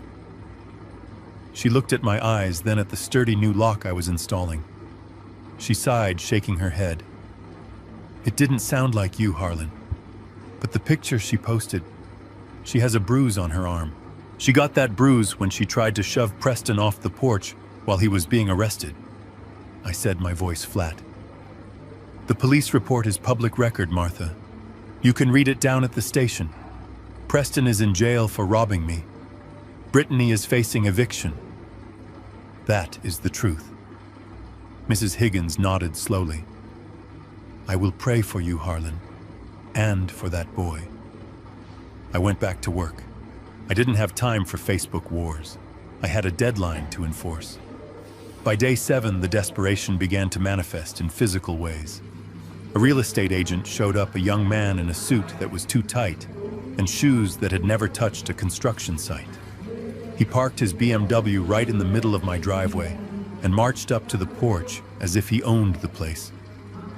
Mr. Ford, he said, flashing a blinding white smile. My name is Chad. I am representing Mrs. Brittany Ford. We are here to facilitate the immediate sale of the property to liquidate assets. We have a cash buyer lined up. I didn't get up from my rocking chair. I just took a sip of my iced tea. You are trespassing, Chad. He laughed, a nervous, dismissive sound. Now, Harlan, let's be reasonable. Brittany has the deed to the structure. She has the right to sell. We can have a check in your hand by Friday if you just sign a waiver regarding the land lease. We are talking about a lot of money, enough to get you into a very nice facility. There it was again, the assumption that I was just an obstacle to be paid off or moved aside. I set my glass down. Chad, do you know what a clouded title is? He blinked. Excuse me. I stood up and walked to the railing. I told Brittany she has 23 days left to move this house. If you sell this house to a cash buyer, are you going to disclose to them that the land underneath it is not included? Are you going to tell them that on day 30, I am bringing in a demolition crew? He paled. You can't do that. That would be destruction of property. I pulled the lease agreement from my pocket. I kept it on me at all times now. Red Clause 17, son. Restoration of premises. If the structure is not removed, it becomes abandoned debris. I am not destroying property. I am cleaning up my yard. Chad looked at the document. He looked at the brick house. He looked at me. He realized he was standing in the middle of a legal minefield that would destroy his license if he tried to sell a house that was legally slated for demolition. He backed away, his smile gone. I will have to consult with my broker.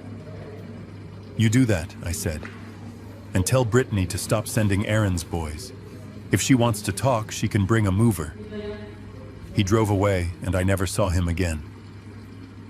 But Brittany wasn't done. On day 15, the bank started sniffing around. A black sedan with tinted windows parked across the street. A man sat inside taking pictures of the house. I knew who he was. He was an asset manager. The bank that held the loan on Brittany's renovation projects was getting nervous. They knew Preston was in jail. They knew the payments had stopped. They were trying to figure out if their collateral was safe. I walked out to the street and knocked on his window. He rolled it down just an inch. You are wasting your film, I told him. He looked at me over his sunglasses. Mr. Ford, we have a lien on this property. You have a lien on the bricks, I corrected him. I own the dirt. And unless you want to pay to move this house to a storage lot, your lien is about to be worth zero. He didn't say anything. He just rolled up the window and drove off. I knew what he was going to do. He was going to call the legal department. He was going to realize that foreclosure was a losing game because even if they took the house, they would still owe me rent for the land. They were stuck. And when a bank is stuck, they cut their losses. That was exactly what I was counting on. Day 21 brought the repo man. I was in the garage sharpening my chisels when I heard the distinct sound of a diesel tow truck.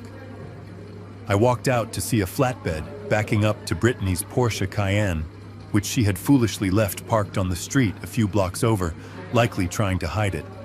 But repo men are like bloodhounds. I watched from my driveway, as they hooked it up. I didn't feel joy. I felt a grim satisfaction. The facade was crumbling. The Porsche, the designer clothes, the country club memberships, it was all built on a foundation of debt and theft.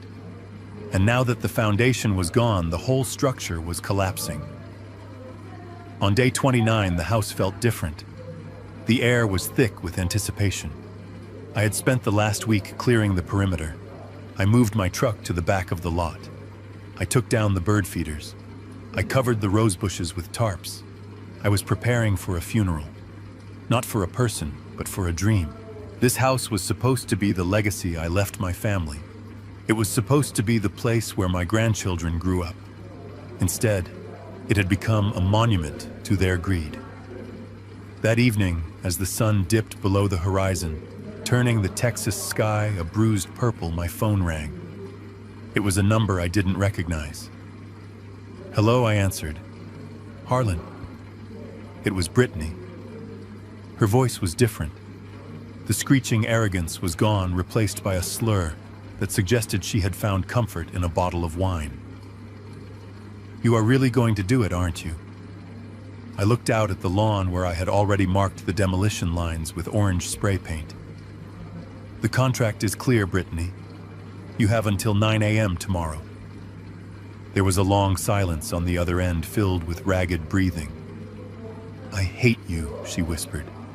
"You ruined everything. We were happy before you got in the way. We were going to be rich." "You were never rich, Brittany," I said softly. "You were just expensive. And I didn't ruin anything. I just stopped paying for the illusion." She hung up. I put the phone down on the kitchen counter. I looked around the kitchen. I looked at the cabinets I had installed. The crown molding I had cut by hand. It broke my heart to know that it might all be gone tomorrow. But a man has to have a code. If I backed down now, if I let them keep the house out of sentimentality, they would never learn. They would think that tears and threats were valid currency. They would think that consequences were just suggestions. I had to be the rock. I had to be the immovable object. I went to bed early that night, but I didn't sleep. I lay awake listening to the house settle. I listened to the wind in the eaves. I said goodbye to the walls. If the bank didn't fold, if Brittany didn't find a miracle, I was ready to give the order. I would rather live in a tent on my own land than live in a mansion owned by people who wanted me dead. The sun came up on the 30th day, bright and unforgiving. I made a pot of coffee, strong and black. I put on my work boots. I put on my best vest. I walked out to the porch and waited. At 8:30, the ground began to tremble. It wasn't an earthquake. It was the heavy tread of the dozers coming down the street. I watched them turn into the driveway, their steel blades gleaming in the morning light. They looked like prehistoric beasts, hungry and patient. I nodded to the foreman.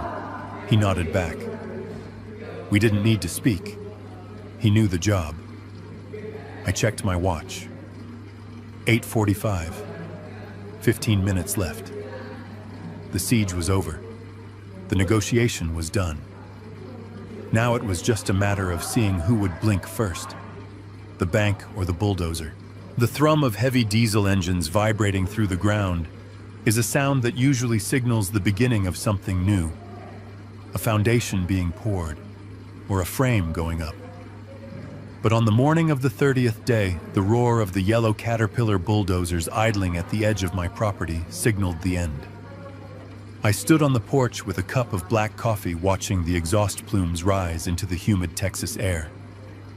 I had hired the demolition crew for the day, paying them a premium, just to park there, blades lowered, facing the house like mechanical bulls ready to charge. It was theater, expensive theater, but necessary to drive the final nail into the coffin of Brittany's arrogance. A rusted, dented Toyota Corolla pulled up to the curb, sputtering as the engine died. It was a far cry from the silver Porsche Cayenne Brittany used to parade around town.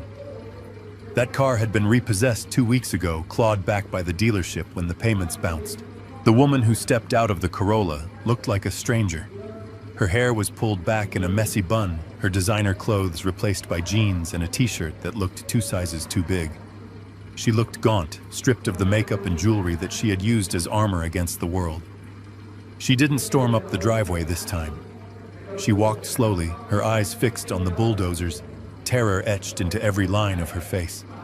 She stopped at the edge of the lawn, afraid to cross the invisible property line I had drawn in the sand. Lydia was already there, standing next to me, holding a thick binder. She checked her watch. "It is 9 a.m. Lydia said, her voice carrying over the idle of the engines. "The deadline has expired. The ground lease is officially terminated." Brittany looked at me, her lips trembling. "Please," she whispered, the fight completely gone from her voice. "Don't do it. Don't tear it down." "I am not the one tearing it down, Brittany," I said, leaning against the railing. "You are. By failing to remove your property from my land, you have abandoned it, and I have every right to clear the debris." "I tried," she sobbed, tears cutting tracks through the dust on her cheeks. "I called every moving company in the state. No one would touch it without $100,000 up front. I applied for loans. I tried to sell the fixtures. Nobody wants to buy a house they have to move." Lydia stepped forward. "We know you tried, Mrs. Ford. We received the notice of your Chapter 7 bankruptcy filing yesterday afternoon.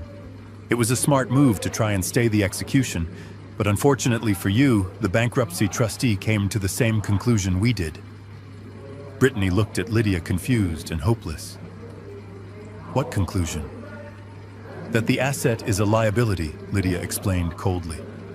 "The trustee abandoned the property interest this morning. The bank that held your equity loan has also refused to foreclose because they don't want to deal with the demolition costs."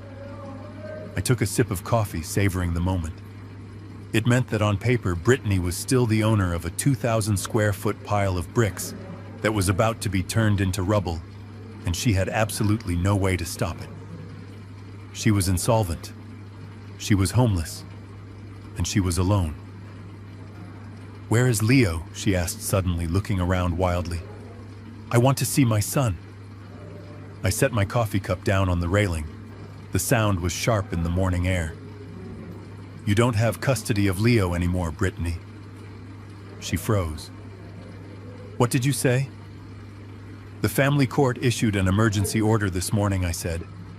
"With Preston facing 5 to 10 years in federal prison for elder abuse and fraud, and you filing for bankruptcy with no fixed address and no income, the judge determined that neither of you is fit to care for a minor child." Her knees gave out, and she sank onto the dry grass. No, you can't take him. He is my baby. He is 8 years old," I said, my voice hardening. "And for the last 2 years, you have used him as a pawn. You drugged his grandfather. You taught his father to steal. You created a toxic environment that the court found immediate and dangerous." I pulled a document from my back pocket and held it up. "I have been granted temporary guardianship," I said. "Leo is inside in his room playing video games with headphones on. He doesn't know you are here, and he is not going to see you like this." Brittany wailed a sound of pure despair that made the demolition crew look away uncomfortably. She had lost the money. She had lost the house. She had lost her husband. And now, 'cause of her own greed, she had lost her son. A black sedan pulled into the driveway behind Brittany's beat-up car. A man in a suit got out carrying a briefcase. It was the representative from the bank that had lent Preston and Brittany the money for their lavish renovations, securing it against the house structure. He walked past Brittany without even looking at her and approached the porch. "Mr. Ford," he said, wiping sweat from his forehead. "We received your proposal." I nodded. "Good. The bulldozers are ready to roll. If we don't have a deal in 5 minutes, I give the signal." The banker looked at the massive machines, then at the beautiful brick house. He knew that if I demolished it, the bank's collateral would be destroyed, and they would get nothing. Brittany had already declared bankruptcy, so they couldn't go after her. Their only hope of salvaging anything was me. "We accept," the banker said quickly. $50,000 for the structure, as is where is. We transfer the title of the improvements to you immediately. 50,000. Brittany gasped from the grass. That house is appraised at 1.8 million. You can't sell it to him for 50,000. The banker turned to her, his face filled with disdain. It is worth 1.8 million on a piece of land, ma'am. Sitting here facing demolition, it is worth scrap value. Actually, Mr. Ford is doing us a favor.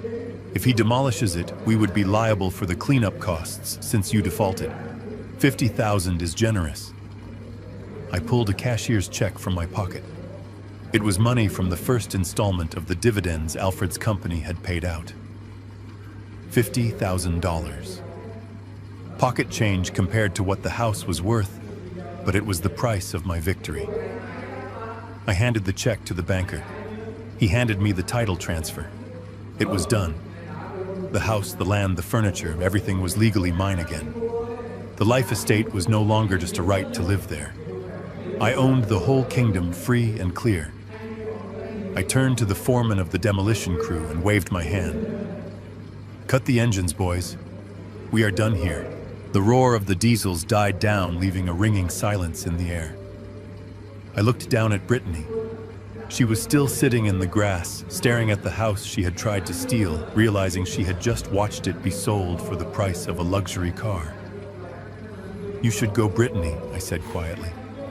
She looked up at me, her eyes red and hollow. "I have nothing," she whispered. "I have nowhere to go." I reached into my pocket and pulled out a single $20 bill. I walked down the steps and dropped it on the grass next to her. "Get some gas," I said. "Drive to your parents. Maybe they will take you in. But don't come back here. If you step foot on this property again, I will have you arrested for trespassing. And Brittany, if you want to see Leo again, get a job, get clean, and follow the court's orders. But you will never, ever have control over him or this house again." She stared at the money. For a second, I thought she would spit on it, but pride is a luxury she could no longer afford. Her shaking hand reached out and snatched the bill. She stood up, unsteady, brushing the grass from her knees. She looked at the house one last time, a look of pure longing and regret. Then she looked at me, and I saw that the hatred was gone, replaced by a terrifying emptiness. She had gambled her soul and lost. She turned and walked to her rusted car. She got in the engine, coughing to life with a struggle. As she backed out of the driveway, she didn't look back. She just stared straight ahead, driving away into a future that was as empty as her promises. I stood there for a long time, watching the dust settle. Lydia put a hand on my shoulder. "It is over, Harlan," she said softly. "You won." I looked at the title in my hand. I looked at the house that was finally truly mine. "I won," I agreed. I turned and walked back up the steps. I had a grandson to raise. I had a legacy to rebuild. And for the first time in a long time, the air tasted clean. The first thing I did was order a dumpster, a massive 30-yard steel container that I had dropped right in the middle of the driveway. For the next 2 weeks, the neighbors watched as I purged my home of the infection. I tore out the gray laminate flooring Brittany had installed over my beautiful original oak hardwoods. I ripped down the cheap velvet curtains. I smashed the hollow core doors they had put in to replace the solid pine ones I had hung 40 years ago. Every swing of the hammer felt like exorcising a demon. Underneath the master bed, I found a stash of unopened overdue notices. Credit cards, car loans, personal loans. They had been drowning in debt while drinking champagne. It confirmed what I already knew. They didn't hate me because I was old. They hated me because I was the only thing standing between them and the bankruptcy court. But cleaning the house was the easy part. The hard part was the drive to Huntsville. 3 months into Preston's sentence, I decided to go. I needed to look him in the eye one last time. I needed to know if there was anything left of my son in there, or if he was truly gone. The visiting room at the Huntsville unit smelled of industrial cleaner and stale sweat. It was a cold, gray place designed to strip a man of his spirit. When they brought Preston out, I barely recognized him. He had lost 20 pounds. His hair was shaved close to his scalp. He looked small. He looked like a child wearing a costume that didn't fit. He sat down on the other side of the glass and picked up the phone. His hands were shaking. "Dad," he said, his voice cracking. "You came." I just nodded, holding the receiver to my ear. I didn't smile. I didn't offer comfort. I just listened. "I knew you wouldn't abandon me," he said, a desperate hope lighting up his eyes. "Look, I can explain everything." It was Brittany. She manipulated me. She controlled the finances. "I didn't want to take your money, Dad. She made me do it." I watched him spin his web of lies, blaming everyone but himself. He blamed his wife. He blamed the economy. He even blamed me for being too difficult to talk to. He hadn't learned a thing. He was still the same coward who stood by while his wife threw my clothes into a suitcase. I stopped him. "Preston, look at me." He fell silent, blinking. "I am not here to bail you out," I said calmly. "I am not here to put money on your commissary books. And I am certainly not here to help you appeal your sentence." His face fell. "Then why are you here?" "I am here to say goodbye," I said. He looked confused. "Goodbye." "But I get out in 5 years. I can come home. We can rebuild." "No," I said, leaning in closer to the glass. "You can't. The house is in a trust now. The locks are changed. And the man who raised you died the night you picked up that crowbar." Tears streamed down his face. "Dad, please. I am your son. You are a man who stole from the vulnerable," I said. "You are a man who chose money over blood. You made your bed, Preston. Now you have to sleep in it." I hung up the phone. I didn't wait for the guard to take him away. I stood up and walked out of the prison. I walked out into the bright, hot Texas sun. I got into my truck and drove for 3 hours without turning on the radio. When I pulled into my driveway, I saw Leo sitting on the porch steps waiting for me. He had a baseball glove on one hand and a big smile on his face. "Did you see him?" Leo asked. I looked at my grandson. I saw the kindness in his eyes that his father had lost long ago. I saw someone I said climbing out of the truck, but he wasn't anyone we know. I picked up my own glove from the toolbox. "Come on, kid. Let's see your fastball." That was the day I finally let go. That was the day the ghost of my son stopped haunting these halls. 6 months have passed since the bulldozers idled on my lawn and the war for 1402 Oak Creek Drive ended. The Texas summer has given way to a crisp, golden autumn. The humidity that used to make my joints ache has lifted, replaced by a dry, cool breeze that rustles the leaves of the old oak trees I planted 40 years ago. I sit on the front porch in my favorite rocking chair. The wood creaks rhythmically, a sound that used to annoy me but now sounds like a heartbeat. The front door has been replaced. It is solid mahogany now, reinforced with steel, with a deadbolt that feels heavy and secure in my hand. There are no splinters left to remind me of the crowbar. I sanded them down and stained the frame myself. It took 3 days, but erasing the scars of that night was the first step in healing the house. In my hand, I hold a glass of Pappy Van Winkle bourbon. It is 23 years old and costs more than my first truck. I bought it with the interest from the first dividend check that came from the investments Lydia and my financial advisor set up. It tastes like smoke and caramel, but mostly it tastes like peace. Out in the yard, the silence I used to dread has been replaced by the crack of a baseball bat hitting leather. Leo stands near the rose bushes wearing a glove that is slightly too big for him, his face scrunching in concentration as he throws the ball into the pitchback net I set up. "Good arm, Leo," I call out. "Keep your eye on it." He turns and beams at me. His cheeks are rosy, filled out now. He has gained 10 pounds since coming to live with me. It turns out that a growing boy needs more than almond flour crackers and kale smoothies. He needs pot roast. He needs mashed potatoes with real butter. He needs my brisket slow-cooked for 12 hours until it falls apart on the fork. We cook together every night. He is learning to chop vegetables. He is learning to measure flour.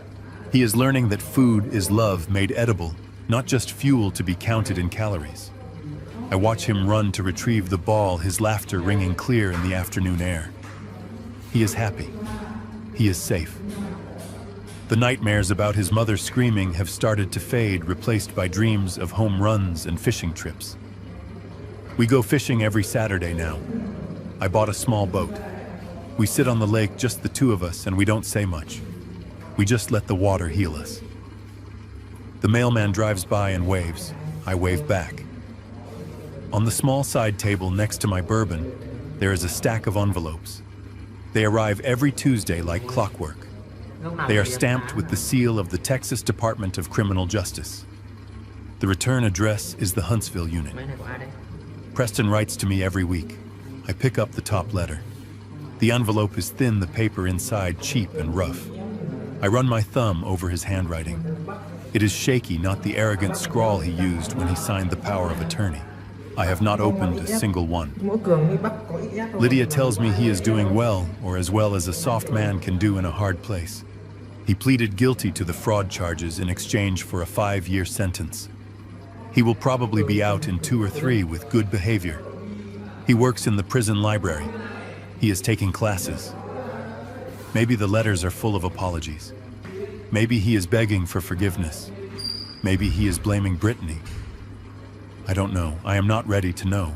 I look at the stack of unopened letters, and I feel a dull ache in my chest. It is the ghost of the love I had for him. I don't hate him anymore. Hate takes too much energy, and I am too old to waste my strength on men who don't deserve it. But I don't trust him either. Trust is like a mirror. You can fix it if it breaks, but you can still see the crack in that mother's reflection. And Preston smashed the mirror into dust. Brittany is gone. The bankruptcy court stripped her of everything. The last I heard, she moved back in with her parents in Dallas. She works retail now. She sends cards to Leo sometimes. I let him read them, but he doesn't ask to call her. Children have an instinct for survival. He knows that being around her feels like walking on broken glass, and he prefers the solid ground of my house. I take a sip of the bourbon, letting the warmth spread through my chest. I have aged 10 years in the last 6 months. My hair is whiter. My walk is a little slower. The fight took something out of me that I will never get back. But it gave me something in return. It gave me clarity. I open the thick leather file folder resting on my lap. Inside are the new trust documents Lydia drafted. This time there are no loopholes. There are no shortcuts. The Ford Family Trust. Primary beneficiary Leo Ford. Trustee Harlan Ford. I am not leaving the house to Preston. I am skipping a generation. This house, this land, the money I recovered, it is all going into a trust for Leo. He will get it when he turns 25, provided he finishes school and proves he is a man of character. I spent 40 years building houses for other people. I laid foundations. I framed walls. I put roofs over heads. I thought that if I gave Preston a sturdy house, he would become a sturdy man. I was wrong. I taught my son how to build a house, but I forgot to teach him how to build a character. I gave him the things I never had, thinking it would make his life easier. But easy doesn't make good men. Hardship does. Work does. Integrity does. I look at Leo, who is now trying to teach the dog to fetch the baseball. He is kind. He is gentle. Yesterday he found a bird with a broken wing and made me help him build a shoebox hospital for it. He has a good heart. This is my second chance. I failed with Preston because I tried to buy his love with comfort. I won't make that mistake with Leo. I will teach him how to use a hammer. I will teach him how to fix a leak. I will teach him that a man's word is his bond, and that you never ever try to steal what you didn't earn. I close the file folder and place my hand on it. The leather is warm from the sun. People talk about legacy like it is money, like it is a name on a building. But legacy is not what you leave for people. It is what you leave in people. Preston is my failure. Leo is my redemption. I pick up the glass and toast the empty air. To the land I whisper. Because at the end of the day, that is what saved me. Not the bricks, not the wood. It was the dirt. The ground beneath my feet. The thing that cannot be moved, cannot be stolen, and cannot be faked. Blood is important. It connects us. It binds us. But blood can turn toxic. Blood can betray you. The land doesn't betray you. The land holds you up. It gives you a place to stand when the world tries to knock you down. Leo looks up and sees me watching him.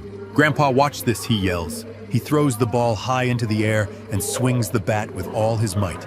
Crack! The ball sails over the fence, disappearing into the neighbor's yard. "Home run," he screams, throwing his hands in the air. I smile. A real smile. One that reaches my eyes and settles in my soul. Home run, I agree. I watch him run a victory lap around the garden, his laughter rising into the Texas sky. The sun is setting, casting long shadows across the grass. The house behind me is solid. The deed is in the safe. The wolves are gone. I finish my drink and set the glass down. I am Harlan Ford. I am 70 years old. I am a father who lost a son and a grandfather who found a purpose. And as the screen of my life fades to black on this chapter, I know one thing for sure. I am still the king of this castle. And this time the gate is locked. I spent 40 years laying solid foundations for strangers, yet I forgot to build the character of my own son. I mistook sheltering him for love, but in reality it was a poison that bred weakness and greed. The bitterest lesson I learned at 70 wasn't how to protect my assets, but realizing that a true legacy isn't found in bricks or bank balances. It is found in integrity and self-respect. Do not just hand your children the keys to the kingdom. Teach them how to wield the sword, to defend themselves, and respect others. If my battle to reclaim my justice and dignity resonated with you, please hit that like button and subscribe to the channel right now so you never miss a story. Let me know in the comments. Have you ever had to draw a painful line with a family member just to protect yourself? I want to hear your story.